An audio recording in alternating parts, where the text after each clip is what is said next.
The world's most popular foldable phone, aka Galaxy Z Flip 4, takes on the iPhone 14 series. There's a reason why Samsung is using Z Flip 4 for trolling Apple's iPhone 14 series and not the S22 or the S22 Plus. The Z Flip 4 can do something that no Apple product can do on this earth except the iPhone 6, which is fold and unlock a new unique experience. The sales of the Z Flip 4 and its popularity is a proof that it is indeed a real problem child for Apple. Let's start with the value. For the US market, both Flip 4 and the iPhone 14 Pro are costing about the same price at $1,000. Outside of US, the Flip 4 could be $100 to $200 cheaper than the iPhone 14 Pro and probably at the same value of the iPhone 14 Plus. It's a really tight battle, and depending on your preferences, whether you value experience or specs, that will largely determine your decision. Design-wise, the Flip 4 has some unique experience advantages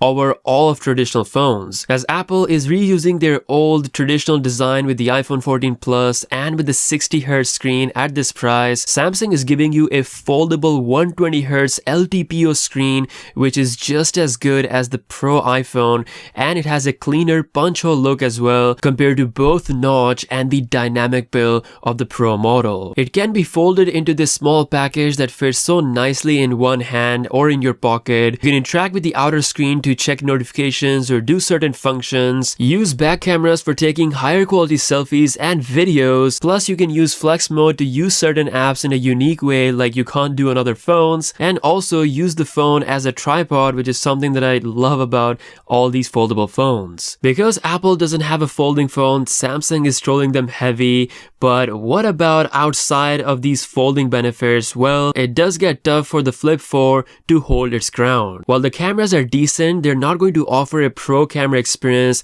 that you can get for this price or around this price with the iPhone 14 Pro. It would do fine compared to the iPhone 14 Plus, as both of them don't have a zoom sensor, so you get main 12 megapixel sensor and a 12 megapixel ultra wide angle lens. Now, apart from camera, if we look at the performance outside of benchmark numbers and hardcore gaming, the real world performance is great on the Flip 4 when compared to the A15 powered iPhones or even the A16 powered iPhone 14 Pro series. The big difference, however, will be when it comes to the battery life, where obviously iPhones are just the very best. Depending on your users, the battery life on the Flip 4 is actually very decent. Still, both iPhone 14 Plus and the iPhone 14 Pro series will be in a completely different league. Overall, I think Samsung is counting heavily on this new experience that you get with the Flip 4, and regardless of which region you live in, the Flip 4 definitely outclasses the non-Pro iPhone 14 Plus, which is literally the same phone as Apple's last year's model. Now, if you're not interested in that unique folding experience, it definitely gets tough for the Flip 4 considering the Pro iPhone, which cost almost around the same price point,